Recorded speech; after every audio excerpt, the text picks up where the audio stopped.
새해가 시작되고 첫 수요 찬양 집회입니다.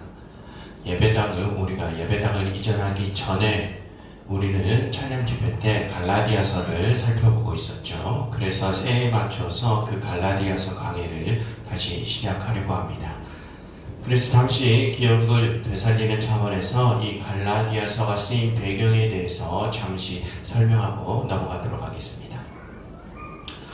이 갈라디아서는 사도 바울이 자신이 이전에 세운 갈라디아 교회에 쓴 편지입니다.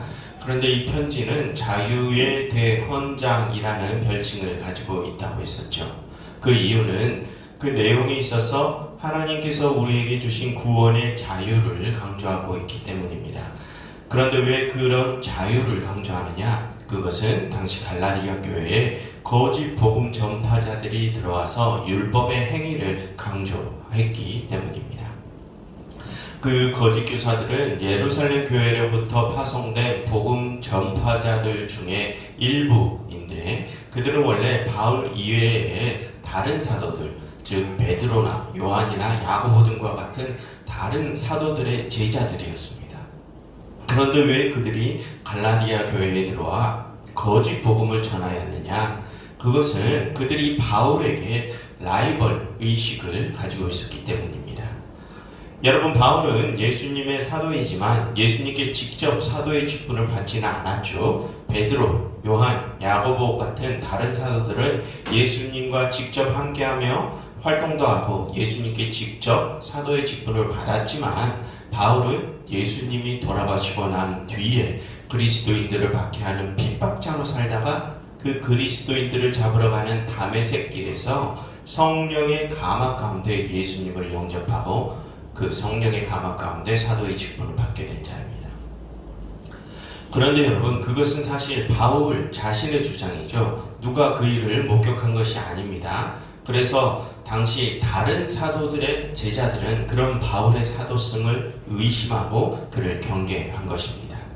그런데 그들이 그렇게 바울을 경계한 이유는 당시 초대교회에서 바울이 사도로서의 큰 영향력을 끼치는 위치까지 올라갔기 때문입니다. 그래서 그들은 자신들의 스승과 또 자신들의 입지가 좁아질까봐 바울을 경계한 것이죠. 그리고 그들은 갈라디아 교회에 들어와서 바울이 전했던 복음과는 다른 복음을 전했습니다. 바울을 경계하기 위해서요. 바울은 예수 그리스도께서 우리의 죄를 대신하여 대속죄물 되심으로 우리가 구원을 얻게 되었다는 그 복음만을 전했는데, 그들은 그 그리스도 복음 이외에도 우리가 율법을 지켜야만 구원을 얻게 된다라는 내용을 더했습니다. 그러면 여러분, 왜 그들은 그런 내용을 더한 것일까요? 그것은 그들 자신들의 유대인으로서의 정통성을 내세우기 위함입니다. 여러분, 예수님은 유대인이시죠. 그리고 예수님은 그 유대 지방에서 활동하시고 또 그 유대 지역에서 자신의 제자들을 택하시어 그들에게 사도의 직분을 맡기셨습니다. 그처럼 당시 예루살렘, 즉 유대 지역 출신의 사도들과 그의 제자들은 그런 자신들의 정통성, 유대 지역에서 났다는 그 정통성의 자부심을 가지고 있었습니다. 그런데 바울은 그 유대 지역에서 예수님과 함께 지내지도 않았고 그 유대 지역에서 사도의 직분을 받지도 않았습니다. 그래서 당시 자신들이 유대 지역 출신이라는 정통성에 자부심을 가지고 있던 거짓 교사들은 그런 바울을 인정하고 싶지 않았던 것이죠. 그래서 그들은 그런 자신들의 정통성을 강조하기 위해서 유대 율법주의를 들고 일어서는 것입니다. 그런 이유로 그들은 갈라디아 교회에 들어와서 너희가 구원을 얻으려면 그리스도 복음 이외에 율법도 지켜야 한다라는 것을 강요한 것이죠. 그래서 바울은 갈라디아 교인들에게 참 복음은 오직 그리스도의 복음뿐이면 된다. 하나님께서 당신의 아들을 통해서 우리에게 구원을 주셨다. 그러니 너희는 이제 죄에서 자유하다. 복음은 그것뿐이다. 라는 것을 말하기 위해서 이 편지를 쓴 것입니다. 이 편지를 쓴 배경은 그렇습니다. 그래서 바울은 지난번에 살펴본 1장 11절부터 24절에서 자신의 사도직을 변호합니다. 자신의 사도직이 진짜임을 밝혀야지 자신이 전한 복음이 진짜임을 갈라디아 교회들이 믿을 것이기 때문입니다. 그래서 바울은 자신의 사도직을 변호하기 위해서 지난번에 다음과 같은 것들을 내세웠습니다. 첫 번째로 바울 자신이 그들에게 전한 복음이 예수님의 계시로 받은 복음이라는 것을 내세웠습니다. 그리고 둘째로 자신의 선배 사도들이 자신의 사도성을 증명해 줄 수 있다고 또 내세웠죠. 그리고 마지막으로는 그동안 그리스도인들을 핍박하던 자신이 전하던 그 복음을 통해서 변화되었음을 내세웁니다. 그러니 자신이 참 사도라고 변호를 한 것이죠. 그 중에서 두 번째, 세 번째 주장은 이전에 살펴봤습니다. 그래서 오늘은 바울이 자신의 사도성을 변호하기 위해 자신이 예수님께 직접 계시로 복음을 받았다라고 말하는 부분에 대해서만 살펴보도록 하겠습니다. 여러분 11절과 12절을 보시면 바울은 자신이 받은 복음이 예수 그리스도께 계시로 받은 복음이라고 하죠. 그럼 여러분 왜 바울은 자신이 예수님께 직접 그 복음을 받았다고 할까요? 여러분 아까 초반에 말씀드렸듯이 바울은 예수님이 살아계실 때 예수님과 함께하지도 않았고 그 예수님께 직접 사도의 직분을 받지도 않았습니다. 그는 다메섹 길에서 성령의 감화 속에서 예수님을 만나고 그때 사도의 직분을 받았죠. 그런데 바울은 지금 그 사건이 예수님께 직접 계시로 복음을 받은 사건이라고 말합니다. 그럼 여러분 왜 바울은 그렇게 성령의 감화 속에 일어난 그 사건을 자신에게 내려진 직접 계시, 예수님께 직접 계시로 받은 사건이라고 말하는 것일까요? 여러분 고린도전서 2장 6절과 7절을 보면 거기서 바울은 하나님께서 온전한 자들 중에 택하여 이 세상의 지혜가 아니라 은밀한 가운데 감추어졌었던 하나님의 지혜를 알려주신다라고 말을 합니다. 즉 하나님께서는 그동안 다른 사람들에게는 감추어졌었던 어떠한 비밀을 당신께서 선택하신 자들에게 알려주신다는 것이죠. 그리고 또 에베소서 3장 3절에서 바울은 곧 계시로 내게 비밀을 알게 하셨다라는 말을 합니다. 그래서 그러한 것들을 종합해서 생각해 보면 바울이 생각하는 계시란 하나님께서 어떠한 비밀을 어떤 특정한 사람에게 알려주신 사건이 계시라는 것입니다. 이전에는 다른 사람들에게는 감추어져 있었다가 하나님께 택함받은 어떤 특정한 사람에게만 밝혀진 은밀한 비밀이 그 계시라는 것이죠. 그런데 여러분 오늘 본문에서 바울은 예수님께서 바울 자신에게 복음을 그 계시로 알려주셨다고 하죠. 그럼 그 복음이 뭐라는 뜻입니까? 그동안은 다른 사람들에게 감추어져 있었다가 하나님께 택감받은 바울 자신에게만 특별히 알려진 은밀한 비밀이라는 것입니다. 그럼 여러분 바울이 다메섹 도상에서 예수님께 계시로 받은 그 복음은 이전에 다른 사람들이 한 번도 들어보지 못한 완전한 새로운 말씀이라는 것입니까? 그게 아니죠. 이전에 다른 사람들도 그 복음에 대해서 알고 있었는데 그 복음의 비밀을 몰랐다는 것입니다. 그런데 바울 자신만 깨달았다는 것이죠. 여러분 12절을 다시 보시면 바울은 자신이 받은 복음은 다른 사람들에게 받은 것이 아니라 예수님께 받았다고 하죠. 그럼 여러분 예수님과 일면식도 없는 그가 어떻게 예수님께 직접 복음을 받을 수 있었을까요? 여러분 지금 바울은 우리가 지금 우리의 친구들과 직접 대화를 하듯이 그렇게 예수님께 직접 복음을 전해 들었다라고 말하는 것이 아닙니다. 여러분 바울은 그리스도인들을 박해하던 자죠. 그래서 그는 그리스도인들과 그들이 전하던 복음과 또 예수님에 대하여 면밀히 분석을 했었을 것입니다. 물론 그는 이전까지 그 복음을 받아들이진 않았을 것입니다. 그러나 그리스도와 그의 제자들이 어떤 말을 하고 다녔는지에 대해서 면밀히 분석을 했겠죠. 그래야 그들을 제대로 박해할 수 있었기 때문입니다. 그럼 여러분 왜 바울은 예수님에 대해서 그렇게 열심히 공부를 했음에도 불구하고 예수님과 그분의 복음을 받아들이지 않은 것인가요?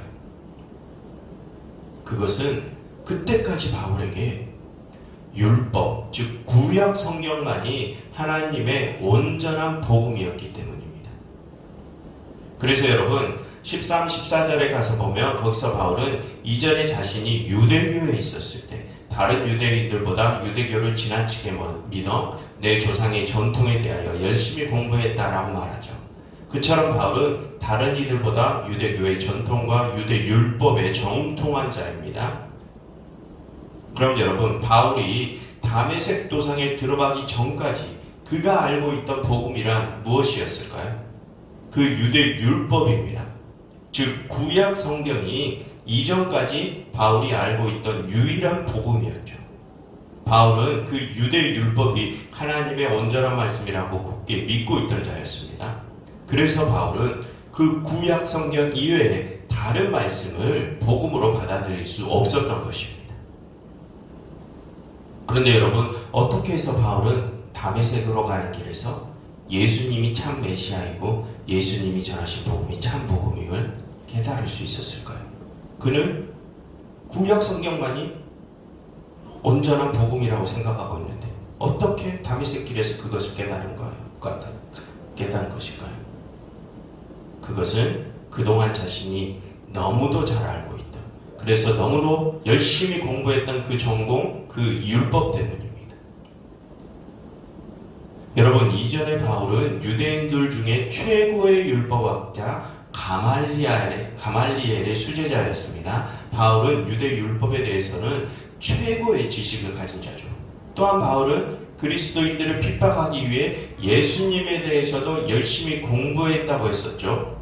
예수님의 모든 생애와 예수님이 어떤 사역을 했고 또 어떻게 죽으셨는지에 대해서 열심히 공부를 했습니다.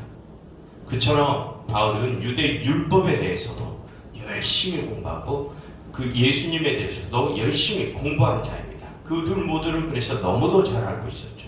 그런데 그가 다메섹으로 가던 긴 여정 중에 그 유대 율법과 예수님을 번갈아 가면서 생각해 보니 깨닫게 된 것입니다.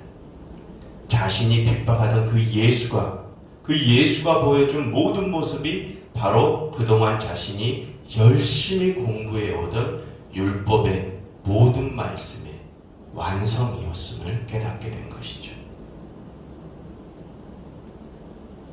여러분, 바울은 다른 사람들이 전하던 복음을 받아들인 것이 아닙니다. 당시 다른 사람들도, 당시 다른 예수님의 제자들도 복음을 전하고 다녔죠. 근데 바울은 그 복음을 받아들인 것이 아닙니다. 그 복음이 거짓이라서가 아닙니다.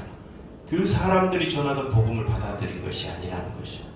그는 그동안 자신이 공부해오던 그 율법과 그리고 그 예수님의 삶을 통하여 그동안 자신이 핍박하던 그 예수가 참 메시아임을 스스로 깨닫게 된 것입니다. 그래서 바울은 다메섹 도상에서 쓰러져서 한동안 입도 열지 못하고 앞도 보지 못한 것입니다. 그는 그동안 자신이 아무것도 제대로 보지 못했고 아무것도 모르는 말들을 떠들었음을 그때 깨닫게 된 것이죠. 그동안 바울은 자신이 너무도 잘 알고 있다고 생각한 그 율법의 비밀을 전혀 알지 못하고 있었던 것입니다. 그런데 예수님의 삶의 모습을 통하여 그 율법의 비밀을 이제야 깨닫게 된 것이죠. 그래서 바울은 그렇게 숨겨져 있던 비밀이 자신에게 밝혀진 그 사건을 예수님께서 자신에게 주신 계시라고 말하는 것입니다. 여러분, 예수님께서는 마태복음 5장에서 자신이 율법의 완성이심을 말씀하셨죠. 그리고 그것을 당신 자신을 따라다니던 제자들에게 말씀하셨습니다. 그러나 당시 예수님과 함께하던 그 제자들을 비롯한 다른 모든 유대인들은 그 뜻을 이해하지 못했습니다. 율법이 어떠한 의미인지, 어떠한 비밀을 가지고 있는지 다른 사람들은 아무도 이해하지 못했습니다. 그런데 예수님과 일면식도 없던 바울은 그 누구의 도움도 없이 본인 스스로 율법을 공부하고 예수님의 생애를 공부하다가 예수님이 그 율법에서 말하는 참 메시아이심을 깨닫게 된 것입니다. 그는 지금까지 다른 사람들에게 감추어졌었던 비밀을 예수님의 삶을 통하여 깨닫게 된 것이죠. 그러니 그것은 주님께서 직접 그에게 주신 계시였던 것입니다. 그래서 그렇게 주님께 직접 계시를 받은 그는 자신의 과거에 보고 듣고 말했던 그 모든 것이 잘못된 것임을 깨닫고 과거의 그 모든 잘못된 지식과 자신의 모든 삶의 방식을 버리고 완전히 새로운 것을 보고 듣고 말하는 사람으로 변화된 것입니다. 여러분, 바울이 말하는 계시란 바로 그런 것입니다. 과거에 내가 알고 행했던 모든 것이 다 잘못되었다는 것을 깨닫고 그 잘못된 지식과 잘못된 삶의 방식을 완전히 떨쳐버리는 것, 그래서 완전히 새로운 삶의 방식으로 변화되는 것, 그 사건이 바로 하나님의 능력이 드러난 사건이요 참된 계시가 일어나는 사건입니다. 여러분, 이 성경이 말하는 계시란 지금 여러분들이 어디로 가셔서 거기에다 돈을 얼마를 내십시오 라든지 몇 년 후에 이 세상에 마지막 때가 올 것입니다, 이런 것처럼 점쟁이들이 하는 이런 말들처럼 그런 것들이 계시가 아닙니다. 이 성경이 말하는 계시란 우리의 삶에서 복음의 능력이 나타나는 것이 계시입니다. 그럼 여러분, 그 복음의 능력이 뭐라고요? 우리의 삶이 변화되는 것이고 과거의 우리의 죄악된 삶의 모습을 완전히 떨쳐버리고 우리가 오직 하나님의 뜻에 굴복해서 우리의 모든 삶의 모습에서 정의롭고 선한 모습이 드러나는 것, 그 변화된 우리의 삶의 모습이 바로 복음의 능력이고 복음의 능력이 일어나는 그 사건이 온전한 계시가 일어나는 사건입니다. 그러니 여러분들께서 만약 하나님의 계시를 듣기를 원하신다면 여러분들의 삶을 송두리째 변화시켜서 그 복음의 능력을 바라십시오. 그래서 진정한 주님의 계시가 여러분들의 삶에도 일어나기를 간절히 바랍니다. 여러분, 이 시간 이렇게 기도하면 좋겠습니다. 하나님, 이제 저희의 삶이 변화되기를 원합니다. 저희를 변화시켜 주시고 그런 저희를 통하여 복음의 능력이 드러나게 하시사 세상에 당신의 뜻을 계시하여 주시옵소서 라고 함께 기도하면 좋겠습니다.